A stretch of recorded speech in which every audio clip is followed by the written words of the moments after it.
Audio Jungle.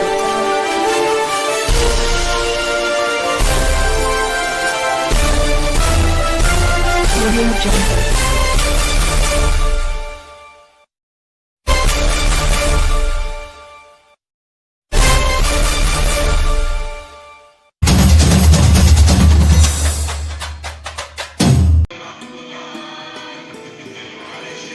এক বর্ণময় অনুষ্ঠানের মধ্য দিয়ে উদ্বোধন হয়ে গেল তৃতীয় বাংলাদেশ চলচ্চিত্র উৎসবের।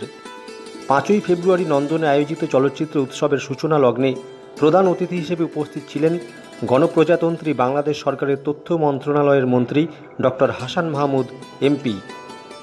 অন্যান্য অতিথিদের মধ্যে উপস্থিত ছিলেন ভারতে নিযুক্ত বাংলাদেশের হাইকমিশনার মোহাম্মদ ইমরান, কক্সবাজারের সাংসদ সাইমন সরওয়ার কমল, কলকাতাস্থ deputy high commissioner Tawfiq Hasan, first secretary press doctor Mohammad Mofakkharul Iqbal সহ প্রমুখ ব্যক্তিবর্গ। ভারতের অতিথিদের মধ্যে কেন্দ্রীয় বিদেশ সচিব হর্ষবর্ধন শৃঙ্গলার উপস্থিতি ছিল বিশেষ বার্তাবহ। চিত্র পরিচালক গৌতম ঘোষ এবং রাজ্যের মন্ত্রী ব্রাত্য বসুও আমন্ত্রিত অতিথি হিসেবে উপস্থিত থেকে অনুষ্ঠানকে গৌরবান্বিত করেন। গণপ্রজাতন্ত্রী বাংলাদেশের তথ্য মন্ত্রণালয়ের আয়োজনে এবং কলকাতাস্থ বাংলাদেশ উপ হাইকমিশনের সার্বিক ব্যবস্থাপনায় চলচ্চিত্র উৎসবটি সিনেমা প্রেমীদের কাছে আকর্ষক হবে। নন্দন প্রেক্ষাগৃহের 1, 2 ও 3-এ আগামী 9 ফেব্রুয়ারি পর্যন্ত সেই দেশের 32টি সিনেমা প্রদর্শনের আয়োজন করা হয়েছে। 5ই ফেব্রুয়ারি একাডেমি অফ ফাইন আর্টসের নর্থ সাউথ গ্যালারিতে বাংলাদেশের জাতির পিতা বঙ্গবন্ধু শেখ মুজিবুর রহমানের জন্মশতবার্ষিকী উপলক্ষে বঙ্গবন্ধু ও বাংলাদেশ শিরোনামে 100টি চিত্রকর্মের প্রদর্শনী উদ্বোধন হওয়ার পরে নন্দন এক প্রেক্ষাগৃহে চলচ্চিত্র উৎসবের উদ্বোধনী অনুষ্ঠান সম্পন্ন হয়।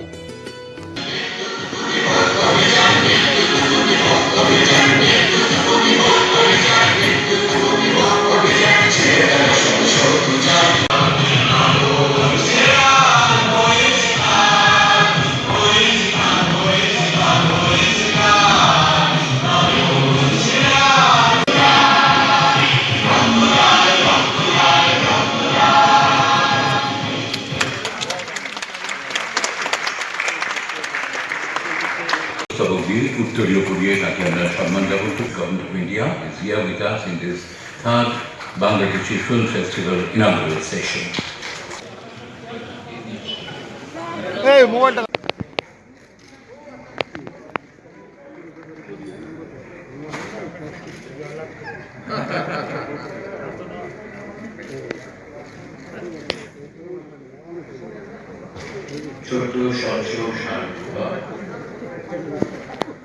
স্বাগত ভাষণ দেন ডক্টর মোহাম্মদ মোফাক্খারুল ইকবাল। তথ্য মন্ত্রণালয়ের উদ্যোগে কলকাতাস্থ বাংলাদেশ উপ হাইকমিশনের সহযোগিতায় তৃতীয় বাংলাদেশ চলচ্চিত্র উৎসব 2021-এর সম্মানিত সভাপতি মাননীয় উপ হাইকমিশনার, আজকের এই অনুষ্ঠানের প্রধান পৃষ্ঠপোষক ট্যাবিবির পর্যবেক্ষণে আজকের এই আয়োজন গণপ্রজাতন্ত্রী বাংলাদেশ সরকারের তথ্য মন্ত্রণালয়ের দায়িত্বে মাননীয় মন্ত্রী ডক্টর হাসান মাহমুদ এমপি। প্রধান অতিথির বক্তব্যে ডক্টর হাসান মাহমুদ বলেন, বাংলাদেশের চলচ্চিত্র শুরু হয়েছিল বঙ্গবন্ধুর হাত ধরেই। তবে তাঁর কন্যা প্রধানমন্ত্রী শেখ হাসিনা বাংলাদেশের দায়িত্ব নেবার পর যৌথভাবে ভারত বাংলাদেশের চলচ্চিত্র তৈরির কাজ হচ্ছে। দুই দেশের মধ্যে সাংস্কৃতিক আদান প্রদান বাড়ানোর মধ্য দিয়ে বাঙালি পরিচয়কে আরও বেশি জাগ্রত করার কথা বলেন তিনি।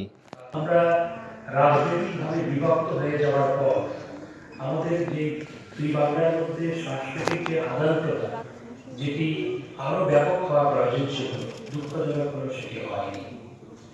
এবং সেটির অন্যতম প্রধান কারণ স্বাধীনতা যুদ্ধের পর যেভাবে দুই বাংলার মানুষের মধ্যে যে সাংস্কৃতিক আদান প্রদান শুরু হয়েছিল, 1975 সালের 15 আগস্ট বঙ্গবন্ধুকে হত্যা করার মধ্য দিয়ে দেশকে যখন আমাদের দেশকে যখন আবার পাকিস্তানি ভাবধারায় ফিরিয়ে নিয়ে যাওয়া হলো, তখন সেই যে একটি যোগসূত্র স্থাপিত হয়েছিল, শুরু হয়েছিল, সেটি আবার শেষ পর্যায়ে।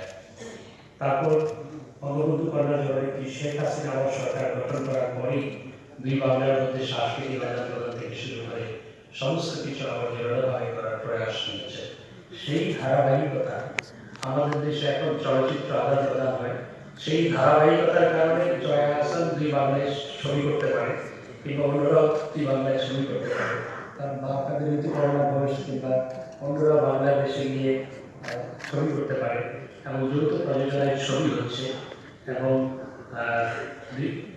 ছবির আদান প্রদানের মাধ্যমে এই বাংলার ছবি শেখানো যায় এবং আমাদের দেশের ছবি এখানে প্রদর্শিত হয়।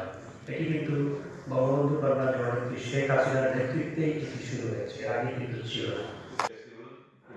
ভারতে অবস্থিত বাংলাদেশের হাই কমিশনার মোহাম্মদ ইমরান কলকাতাকে ভারতের সাংস্কৃতিক কেন্দ্র হিসেবে গর্ববোধের বিষয়টি উত্থাপন করেন। তিনি বলেন, বাংলাদেশ চলচ্চিত্র উৎসব ভারতে সর্বত্র ছড়িয়ে দেওয়ার প্রয়োজনীয়তা রয়েছে। The inauguration of Art Bangladesh Festival 2021 in this historic city of Kolkata. Though Kolkata is not in the center of the map of South Asia and a relatively new city compared to the millennial history of this land, it is the undisputed cultural capital of the subcontinent due to the richness of its literature, language, and work of the geniuses like Bankim Chandra, Chattopadhyay, Madhusudan Datta, Rabindranath Tagore, Rebel poet Kazi Nazrul Islam, and other recent luminaries like Amartya Sen, Satyajit Roy, Mridul Sen, and Gautam Ghosh, and others. Kolkata is a place where we have seen our language, art, culture, and media flourish during the last 2 centuries.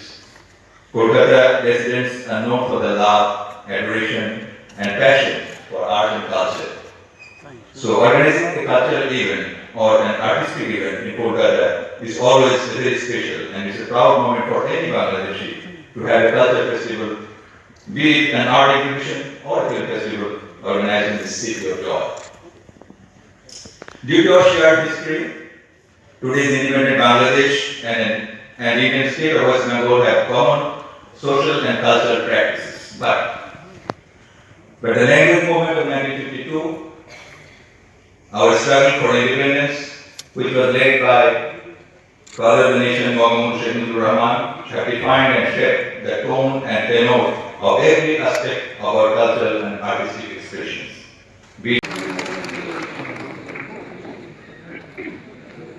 চলচ্চিত্র উৎসবের সূচনায় এই কথাগুলো একেবারেই অত্যন্ত প্রয়োজনীয় এবং সময়চিত ছিল, কোনো সন্দেহ নেই। আজকে যে চলচ্চিত্রটি আমরা দেখবো, আপনারা জানেন, হাসিনা ডটার্স টেল, সেটি নির্মাণ করেছেন তিনি একজন বিশিষ্টজন, আগে বাইরে থাকতেন, এখন ভারতের বিদেশ সচিব হর্ষবর্ধন শ্রিংলা বলেন, এবছর বঙ্গবন্ধুর জন্মশতবর্ষ এবং বাংলাদেশ স্বাধীনতার 50 বছর, একাধারে দুই দেশের কূটনৈতিক সম্পর্কের 50 বছরও বটে। তার মতে, সন্ত্রাসবাদের বিরুদ্ধে দুই দেশ জিরো টলারেন্স নীতি গ্রহণ করে গোয়েন্দা বিভাগের মধ্যে সমন্বয় বাড়ানোর কাজ করে চলেছে। People-to-people contacts are very important, and I think the movement of people for tourism, medical facilities, and other recreational activity is very, very important. When I came to Bangladesh in 2016, we were giving 5 lakh visas a year. When I left in 2018, we were giving 15 lakh visas a year. On a single day, we were giving as many as 8,000 visas. I don't know if the Honorable Minister knows that there was a time in which Bangladeshi citizens were not allowed to travel to restricted and protected areas in India.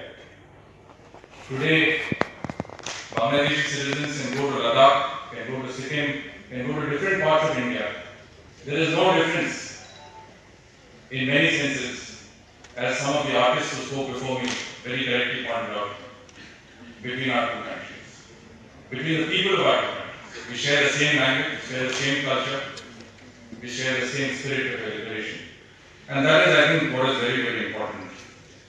India has এক বিশেষ সাক্ষাৎকারে হর্ষবর্ধন শ্রিংলা জানান, International Mother Tongue Day, and the cultural relation between Bangladesh and India has been going. So, do you think that Bengali or Bangla is going stronger in future? See, if you saw the program today, all the top leading artists in West Bengal were present. Such a big enthusiasm for this event. Obviously, the Dwi Bangla language, culture, and people-to-people contact is only increasing. Earlier, it was not so much encouraged. Today, government of Prime Minister Sheikh Hasina and government of Prime Minister Modi encourages cultural contacts, links, and I think the two countries are coming even closer together.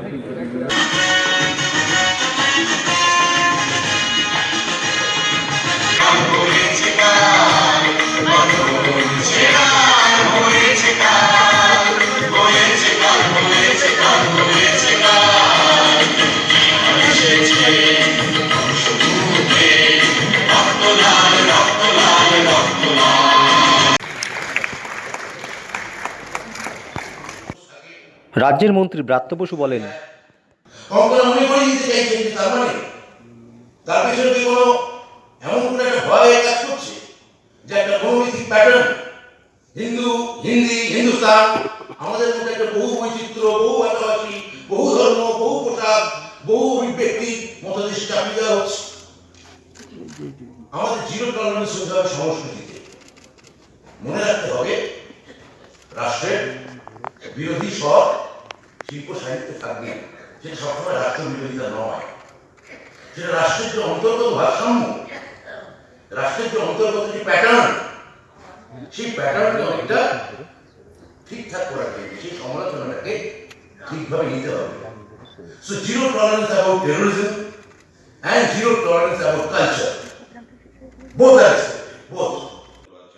তবে এদিন বিশেষ অতিথি হিসেবে চিত্র পরিচালক গৌতম ঘোষ দুই দেশের চলচ্চিত্র শিল্পকে আরও উন্নত করার কথা বলেন।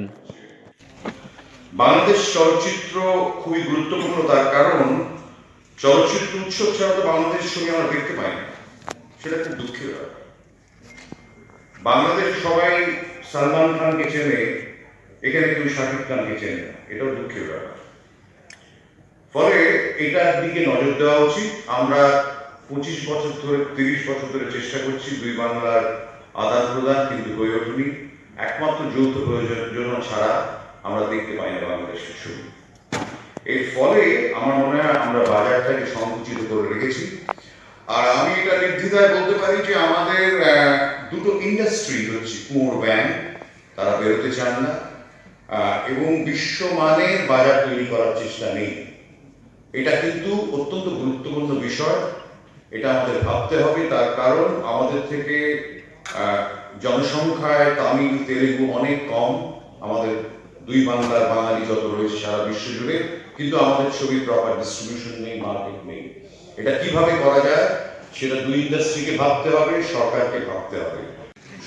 তৌফিক হাসান এদিন বলেন, বাংলাদেশ চলচ্চিত্র উৎসব কলকাতা 2021 আমরা 2018 সালের জানুয়ারিতে প্রথম চলচ্চিত্র উৎসব করেছিলাম এই কলকাতায়, দ্বিতীয়টি করেছিলাম 2019 এই নন্দন চত্বরে। কোভিডের কারণে 2020 সালে করা সম্ভব হয়নি।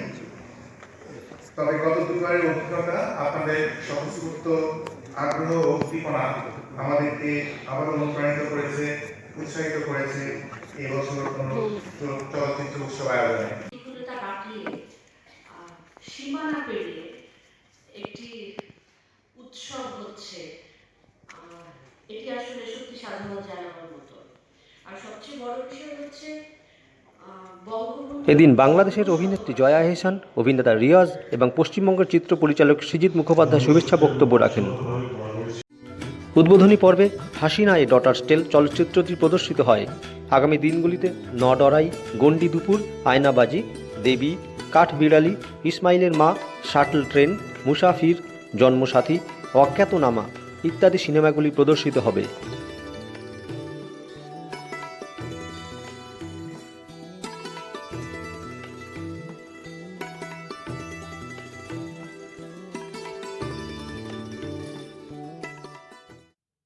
সুবল সাহার সাথে পিন্টু মাইতির রিপোর্ট, এসএস নিউজ 1, কলকাতা।